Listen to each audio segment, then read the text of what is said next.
But let's not lose track of the fact that there was looting, rioting, police officers killed, people murdered in cold blood, and Justin Trudeau was more than happy to go out and take a kneel with Black Lives Matter and wouldn't even at least come out and spit on the sidewalk of where the convoy was parked.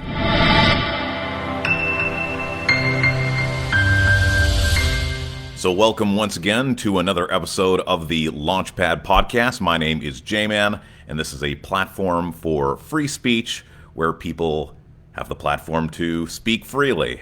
And that's exactly what I'm going to do today. And I want to talk about something that is incredibly relevant for me, as I have been in my home for about the last 7 months or so, being an unvaccinated individual, basically having to live through mandates. And I can't tell you how many times someone would give me a phone call, or I'd be in a conversation in chat and someone would say, "Oh, I'm just getting in." And I'm like, well, from where? Because for me, the outside world stopped.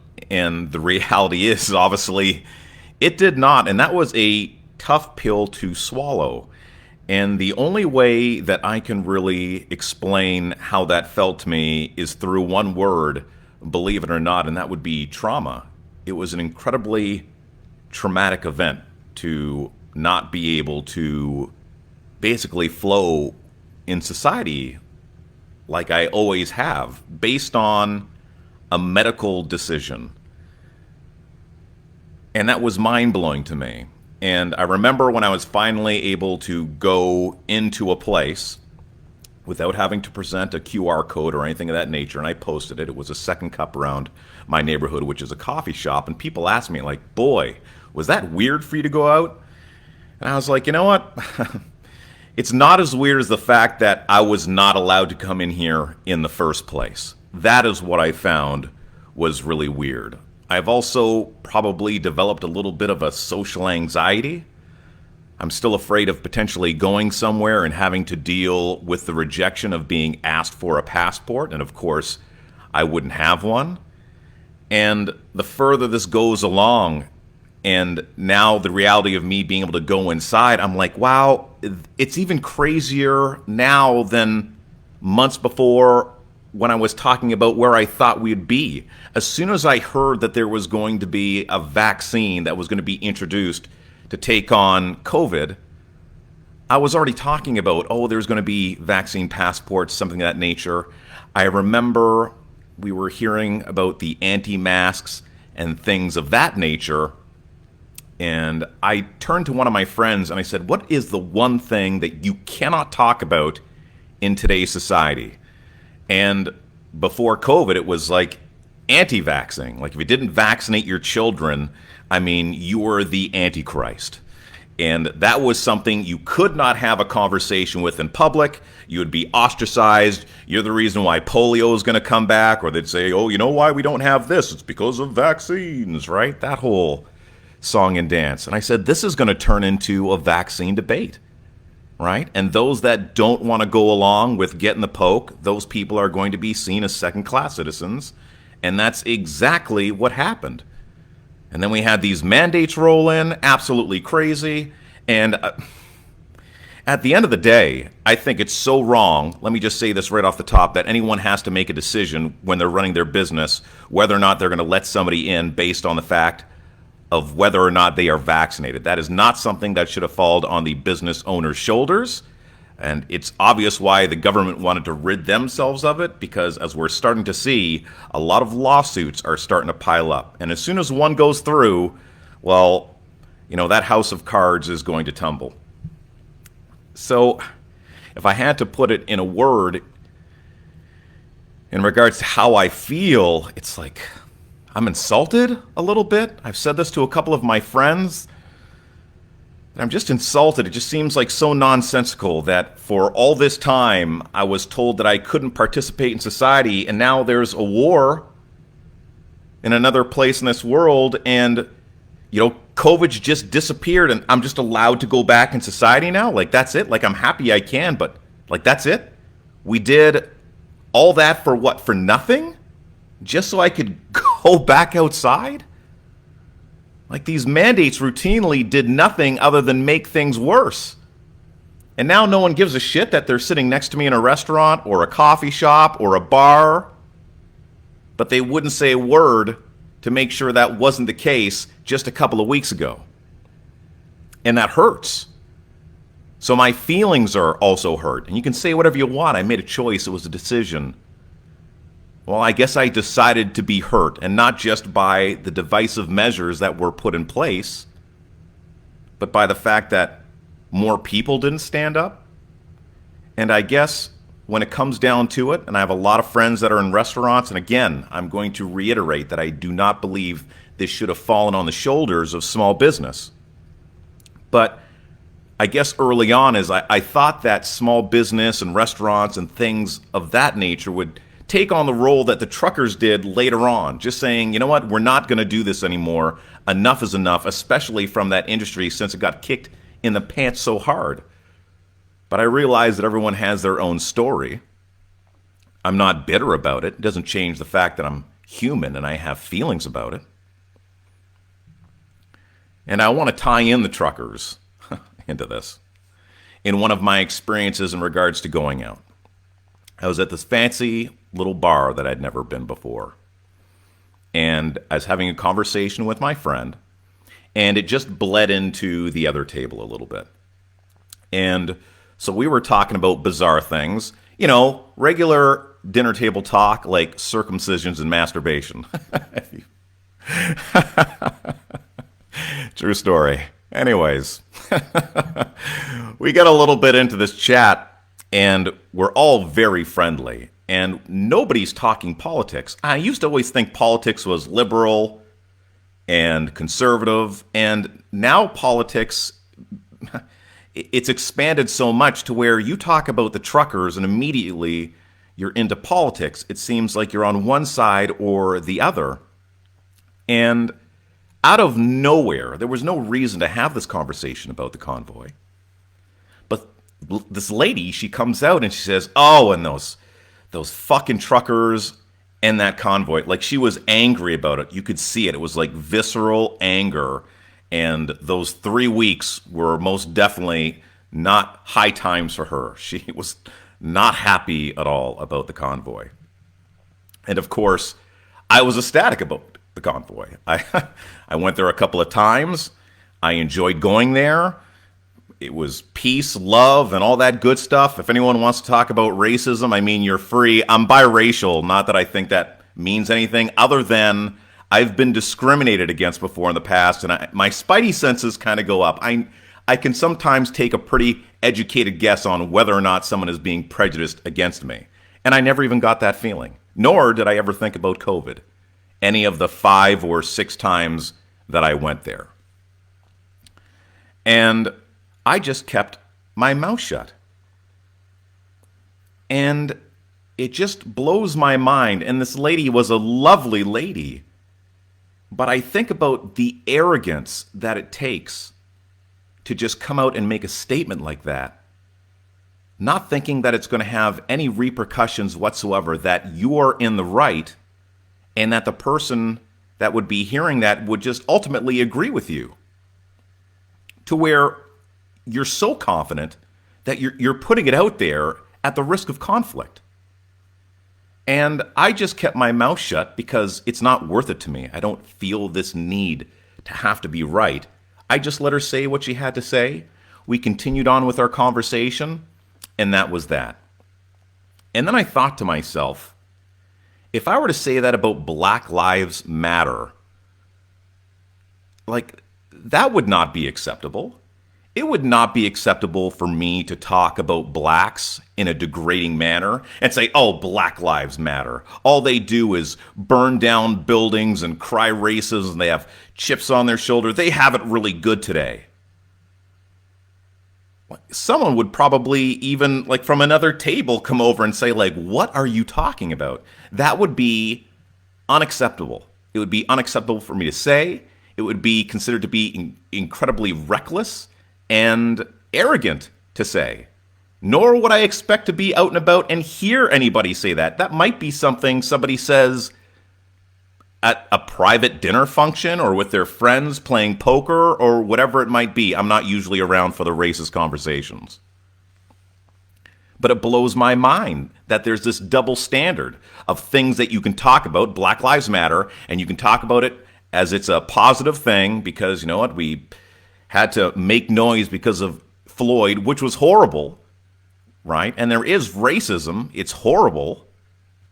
But let's not lose track of the fact that there was looting, rioting, police officers killed, people murdered in cold blood, and Justin Trudeau was more than happy to go out and take a kneel with Black Lives Matter and wouldn't even at least come out and spit on the sidewalk of where the convoy was parked.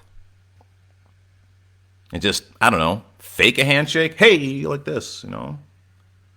Especially someone that likes photo ops as much as Justin Trudeau does. So that was sad to me. And I wonder, how long am I going to have to continue to be silent about something that I feel strongly about? Is it more important for me to keep the peace, or is it more important for me to say my piece, to hold other people accountable for what they're saying? Not to be right, not for my ego, but to where maybe if I confront it, they'll be less likely to be as confident to bring it to the table again? And could it be that I'm just really that much of a minority to where the vast majority of people, you can have that conversation and no one's going to say a word, or they're going to agree, right? Maybe they just don't want to get into the politics of it because that it riles people up. Not even worried about getting to an argument with that person, just not wanting to go there.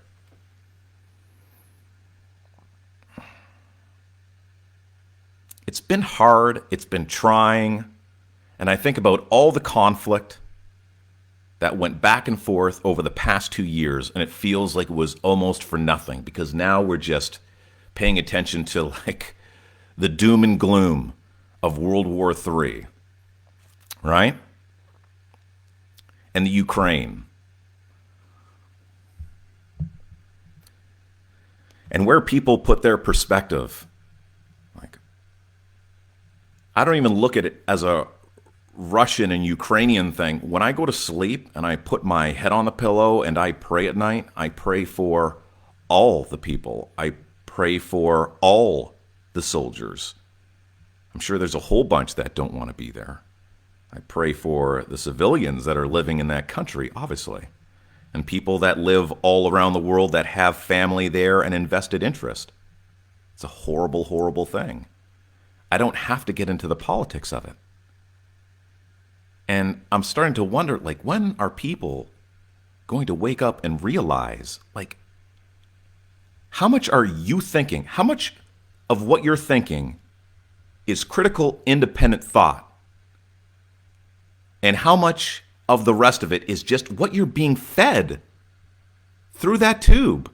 Like, isn't it crazy that the majority always happens to go with what's ever happening on the TV? Like, media reports the convoys being a bunch of racists and misogynists and unvaccinated anti-vaxxers. And what do the majority of people tend to think? That's true. And they go with it. And they invest so much of themselves in it. I don't understand it. And then all of a sudden, that stops. And now everyone's focused on the Ukraine. And everyone's talking about the war and talking about these two countries like they know anything about them or they know anything about Putin or why this war is actually happening for any other reason than what they are watching through the television.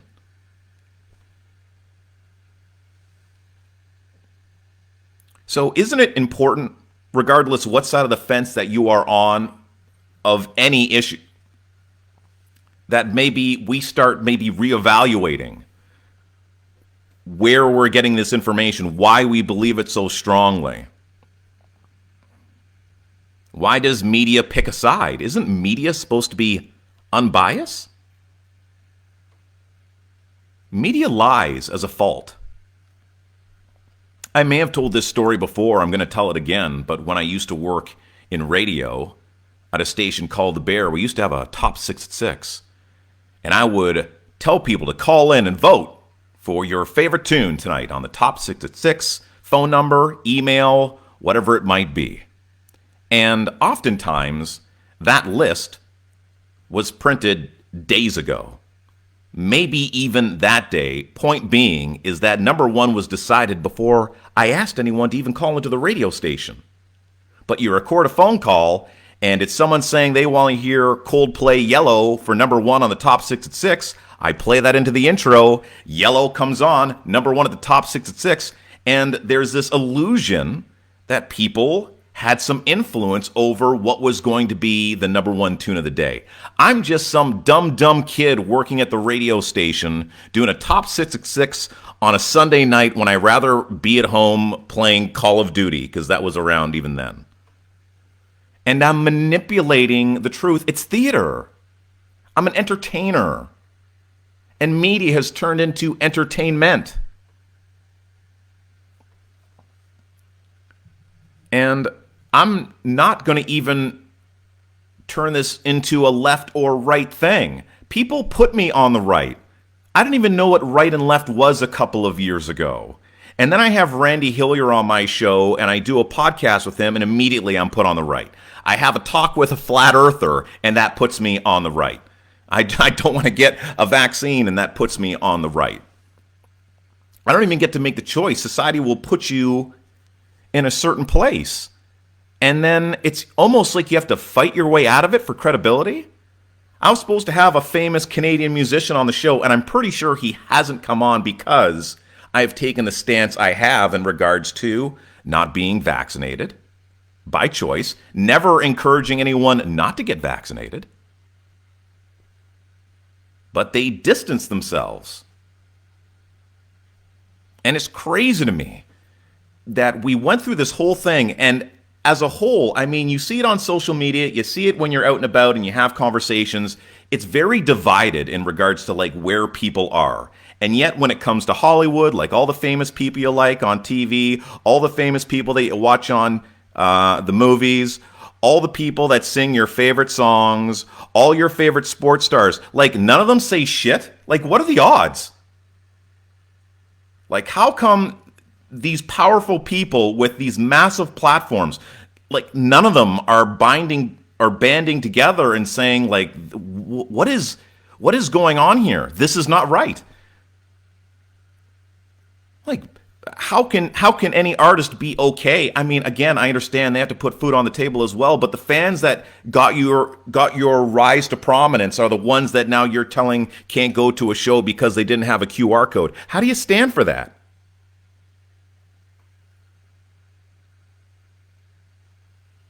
Buy your music, see your movies, watch your TV shows. And there's like this crazy silence. Like, that's not bizarre to anybody?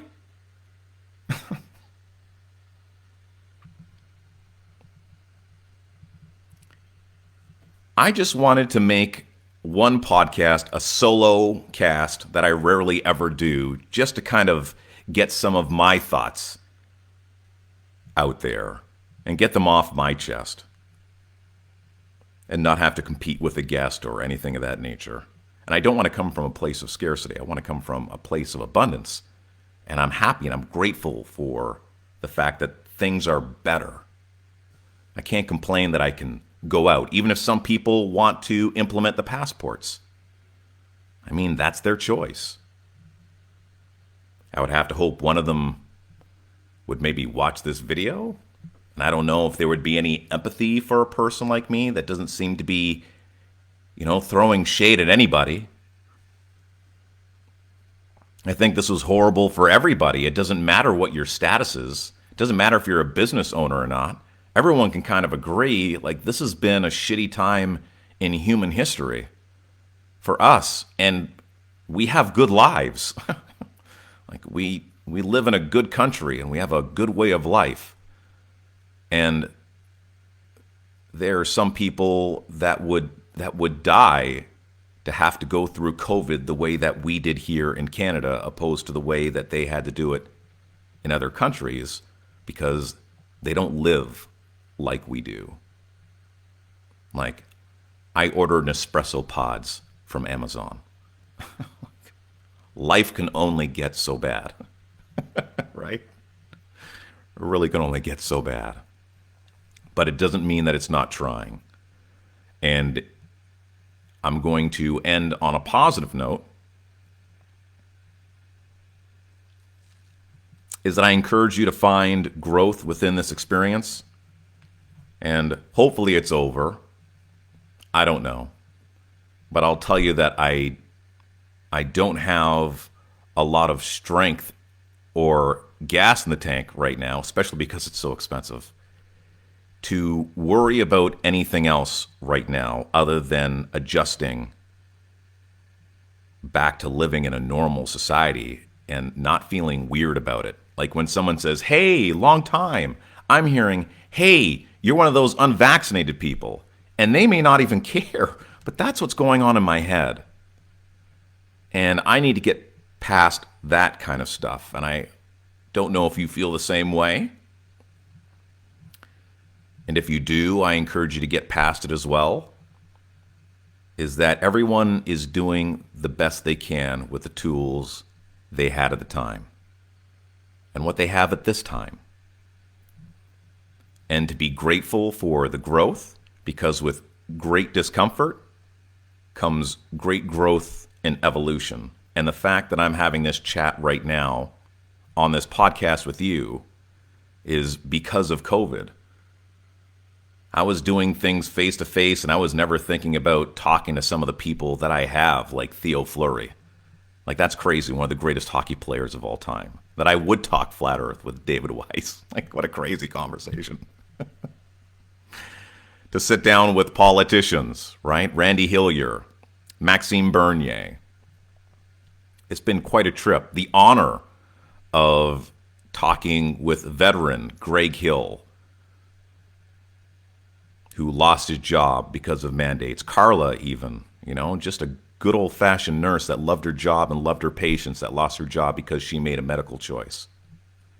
And then Dr. Julie Ponesse, which I consider to be one of my greatest interviews of my entire life, including my 17 years in radio and everything. She's so smart, and my only goal was not to be stupid. And I think I accomplished that. No one's called me stupid yet anyways. So COVID has given me a lot, even though it has taken stuff away. And I won't say a lot of stuff away, because they're just externals. And if you live in a world where externals are necessary to make you happy, then you're not happy.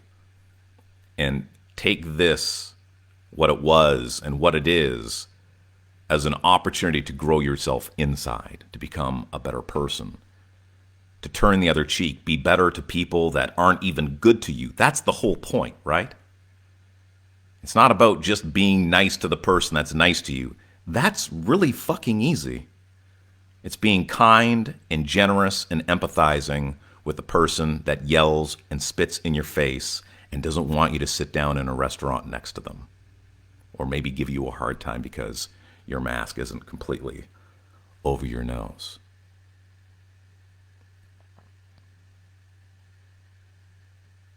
I think we've all learned something. And time will tell. Time will tell. Because learning something is about not making the same mistakes again. And hopefully, we've learned our lesson, we've grown as people, and when the next round of whatever pops up, we are better to one another. Thanks for listening. You take care, be well, and love simply because you can.